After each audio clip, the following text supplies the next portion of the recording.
Hi guys, and welcome to my channel.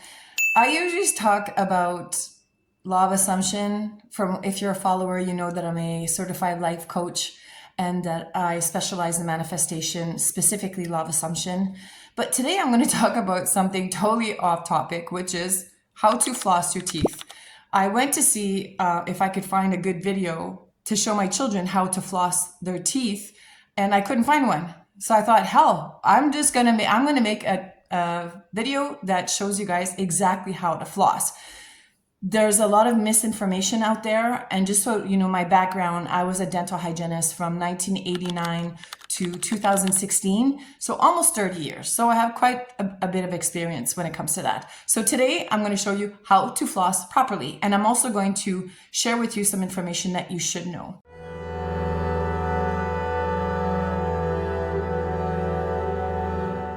Now, number one thing I want you guys to understand is when you're flossing your teeth, it's not to just remove food. That's one thing you have to understand. A lot of people say, oh, I get food stuck into my teeth. I just use a toothpick really quick and get rid of it. Flossing is, yes, to get rid of the food, absolutely. But it's so important to floss your teeth to get the stuff that's underneath your gums. I had a lot of clients that would come up to me and say, Christine, I don't understand. I brush my teeth 5-6 times a day. And you should have seen the recession on these people, because the more that you brush, the more recession you might get, especially if you brush hard, because a lot of us think, oh, the harder I brush, the more stuff I'll get off. Be careful with that, because if you brush hard, you will end up with recession. I did that as a kid because I was getting cavities all the time. And the more I brushed, the more I was getting myself cavities, because when you brush hard, you're removing that fresh layer of enamel on your teeth. So don't do that. Remember, you don't need to brush hard. Very, very gentle in circular motions if you want, or if you want back and forth. We call this the Bass method, but very, very gentle. And always use the softest toothbrush that you can. Hard toothbrushes should not even be on the market. That's just for you guys to buy stuff because you think the harder you brush, the better. Totally wrong. Okay, that's brushing. I could do a whole video on brushing too, but flossing is more important. I've always said that if I went on a deserted island like the Survivor and you only were allowed to bring one thing, I would bring floss. And people say, well, you wouldn't bring your toothbrush? Absolutely not, because the moment that you eat something, an apple, a fruit, whatever, the plaque on your teeth comes off.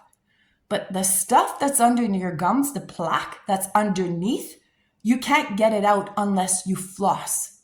Or you use a toothpick, or those little floss picky things. This is good too, but we can talk about that too.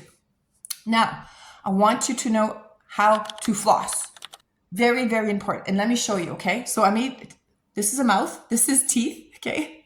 So when you're going to be flossing your teeth, you're going to take your floss and go right in here.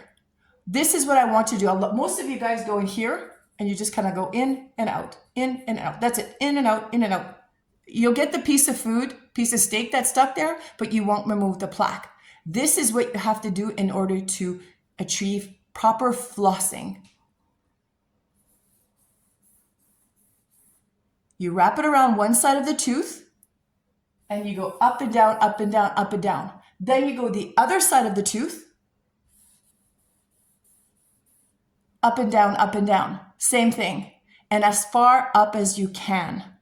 Okay. Now, a lot of people will say, oh, I can't do that, Christine. My gums are really sensitive. And when I do that, they bleed. Well, like I used to tell my clients, if it hurts, if it bleeds, do it again. Because this is a sign of your gums saying, hey, buddy, we have gingivitis here. We have a problem. We have an infection, and you need to pay attention to us. Now, in the beginning, it's going to hurt. Yes, you'll be doing this and be going, what the hell am I doing?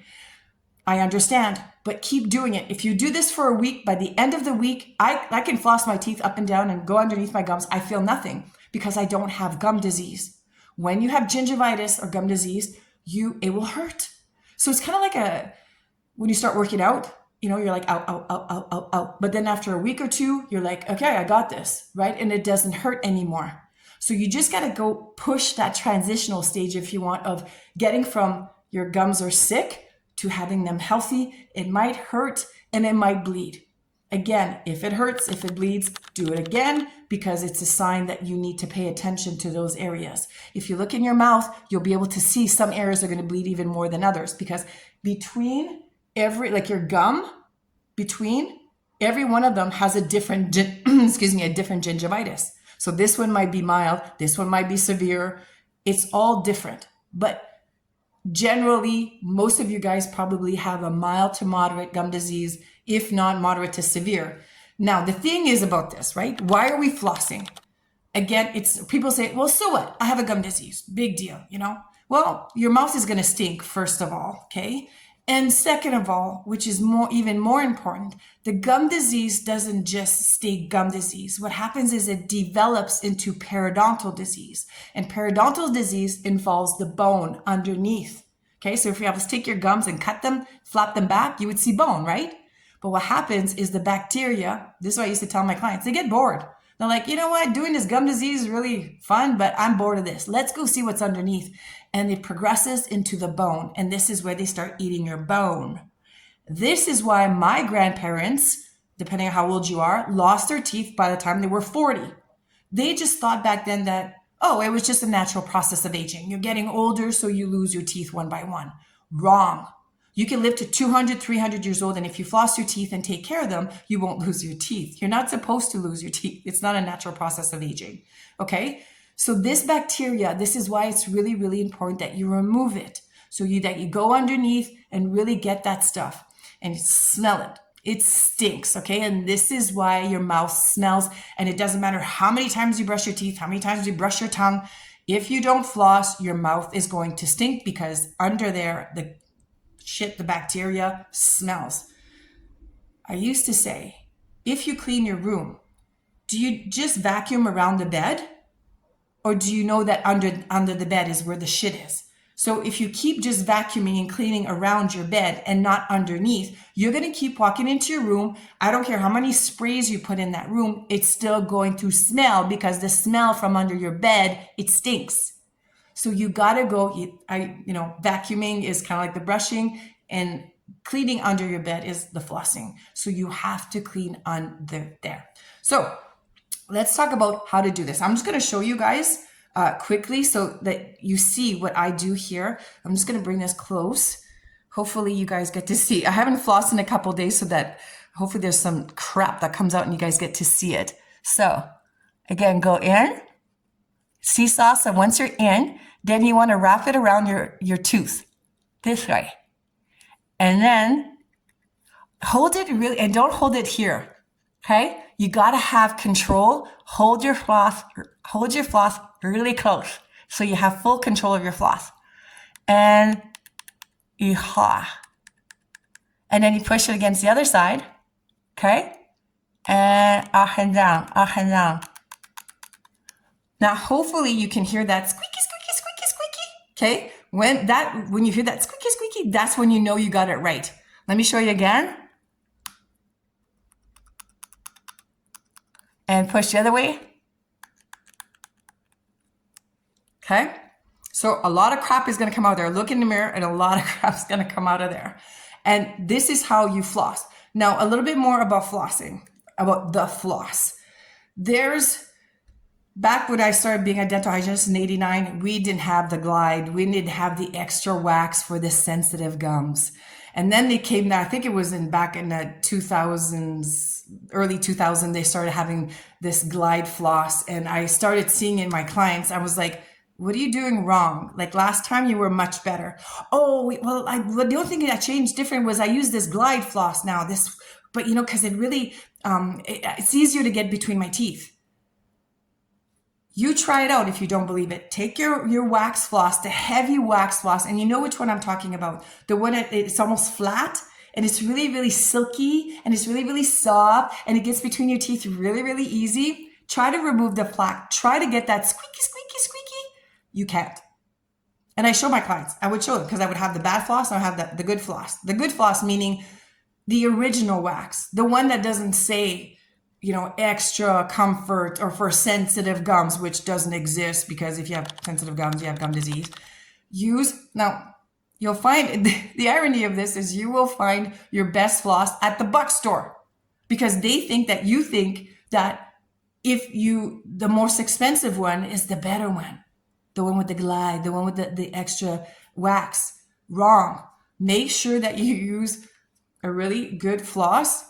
Okay, I don't want to put brands out there, but the ones that have the old wax, not the ones with the heavy, that you know that you can't get that squeaky. Again, it gets between your teeth really good. You can keep that one. I have a lot of clients, they'll say, but I had 1 or 2 spots that I really can't get into because, you know, it frails the floss. Okay, for those 2 spots, use that floss. Use it. That's fine. But what's really good about these, and the other thing too, these are good too. You're probably saying, well, is it okay if I use this because my hands are too big and I can't get in there? Yes. But again, same way. You get into you go back and forth, you get in, push it, right? Push it against the tooth. Up and down, push against this side, up and down. Now, the greatest thing about this is it has got a little pick. This, watching TV, just sit there and go between your teeth.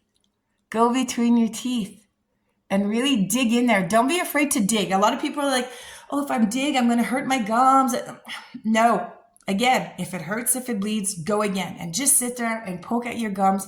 And after a week, you'll see they won't hurt anymore, they won't bleed anymore, and you'll see that your mouth feels so much fresher and cleaner. And not just that, you get to keep your teeth, so you won't have bone disease or periodontal disease.